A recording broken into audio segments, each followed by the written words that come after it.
भगवान श्री कृष्ण के पावन अवतार और लीला की भूमि के रूप में जानी जाती है। ये हम सब उत्तर प्रदेश वासियों का सौभाग्य है कि भगवान श्री कृष्ण के जो अनेक अवतार हुए हैं, भगवान श्री कृष्ण के जो अनेक अवतार हुए हैं, उन्होंने अपने अवतार से उत्तर प्रदेश की भूमि को बार बार कृतार्थ किया है। अगर अयोध्या से राम जन्मभूमि के रूप में जानी जाती है, तो हमारी मथुरा भगवान श्री कृष्ण के पावन अवतरण की भूमि है। भगवान श्री कृष्ण ने अपनी संपूर्ण लीला इसी ब्रज क्षेत्र में, यहां पर उनकी लीला को देखने जानने का सौभाग्य इस ब्रजभूमि को प्राप्त हुआ। आज भी यहां के रज रज में, कण कण में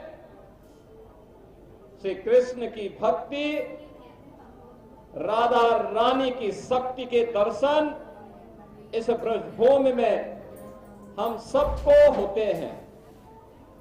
जो भी कृष्णमय हुआ, उसने अपने जन्म और जीवन को धन्य कर दिया। बहन और भाइयों, ये हमारा सौभाग्य है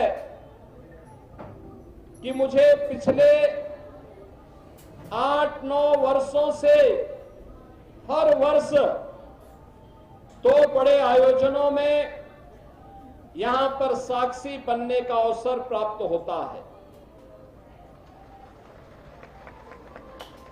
जन्माष्टमी का पावन पर्व भी और बरसाना में रंगोत्सव के पावन आयोजन में भी।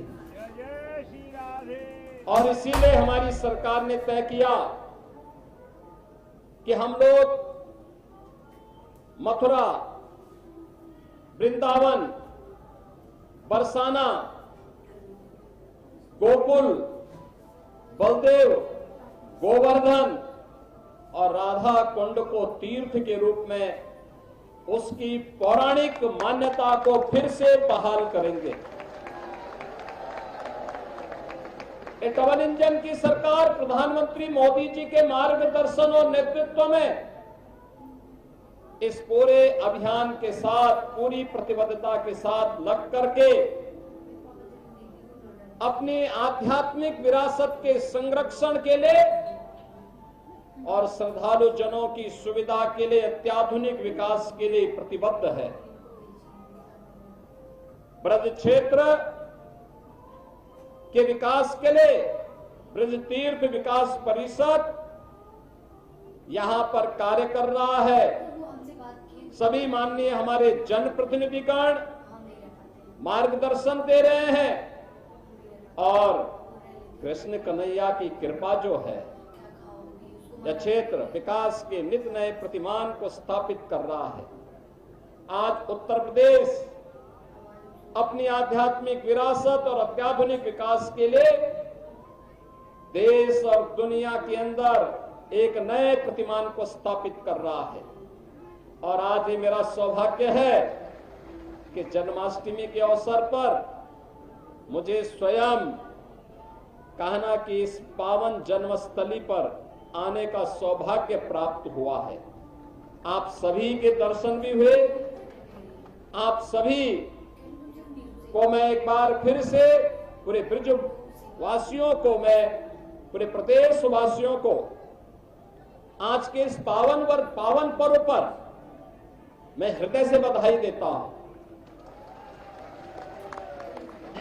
हमारा संकल्प होना चाहिए, जो प्रधानमंत्री जी ने देश के स्वाधीनता के अमृत महोत्सव वर्ष के अवसर पर हम सबको संकल्पित करवाया था और वो संकल्प थे पंच प्रण के गुलामी के अंशों को सर्वथा समाप्त करना, स्वदेशी को जीवन का मंत्र बनाना, विरासत के संरक्षण के लिए कार्य करना, देश की सीमाओं की रक्षा करने वाले और देश के अंदर आंतरिक सुरक्षा को बेहतर बनाने वाले जवानों का सम्मान करना और समता और सामाजिक एकता के लिए कार्य करना। बहनों और भाइयों, आज जब हम काशी में जाते हैं तो काशी विश्वनाथ धाम हम सबके सामने पूरे वैभव के साथ देश और दुनिया को आकर्षित कर रहा है। अयोध्या में जाते हैं, 500 वर्षों की गुलामी के प्रतीक समाप्त हुए। अब श्री कृष्ण श्री राम जन्मभूमि पर भव्य राम मंदिर का निर्माण होकर के दुनिया को अपनी ओर आकर्षित कर रहा है। हम लोग योग माया की उस पावन भूमि पर जाते हैं जो विंध्यवासिनी धाम के रूप में आज दुनिया को अपनी शक्ति का एहसास करा रही है। वहां पे भी एक भव्य कॉरिडोर बनकर के दुनिया के श्रद्धालुओं को अपनी ओर आकर्षित कर रही है, श्रद्धालु जनों की बेहतर सुविधा। बहनों और भाइयों, यहां पर भी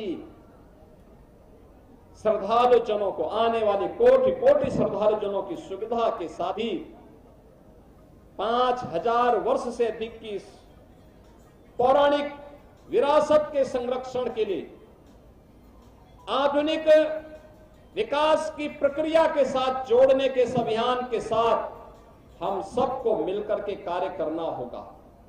याद करना उन दुष्प्रवृत्तियों से जो देश को कमजोर करना चाहती हैं, जाति के नाम पर, क्षेत्र के नाम पर, भाषा के नाम पर, किसी अन्य वाद के आधार पर, उनसे सावधान होना होगा।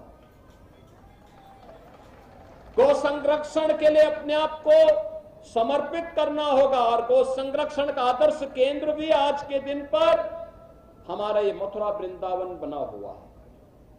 यहां पर अनेक बड़ी बड़ी गौशालाएं काम कर रही हैं और इसीलिए डबल इंजन की सरकार ने व्यवस्था की है कि निराश्रित गौ आश्रय स्थल पर कोई भी गाय रहेगी, कोई किसान, कोई अन्नदाता किसान अगर उसका संरक्षण करता, उसका लालन पालन करता है तो सरकार उस परिवार को, उस किसान परिवार को 1500 रुपये हर महीने उस गौ माता की सेवा के बदले उपलब्ध करवाएगा।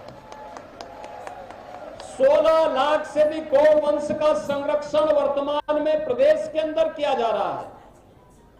लगातार इस पर सरकार कार्य कर रही है क्योंकि हमारे जो प्रतीक हैं सनातन धर्म के, मां गंगा है, मां यमुना है, गौ माता है, गायत्री है, हमारे तीर्थ हैं।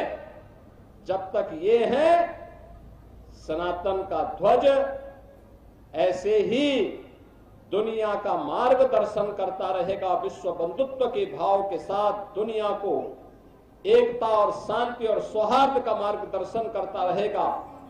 एक बार फिर से आप सभी को श्री कृष्ण जन्माष्टमी की हृदय से बधाई देता हूं, अपनी मंगल में शुभकामनाएं देता हूं। मेरे साथ बोलेंगे, श्री केशव देव महाराज की, श्री कृष्ण कन्हैया की, श्री राधे रानी की, श्री यमुना मैया की, भारत माता की, भारत माता की।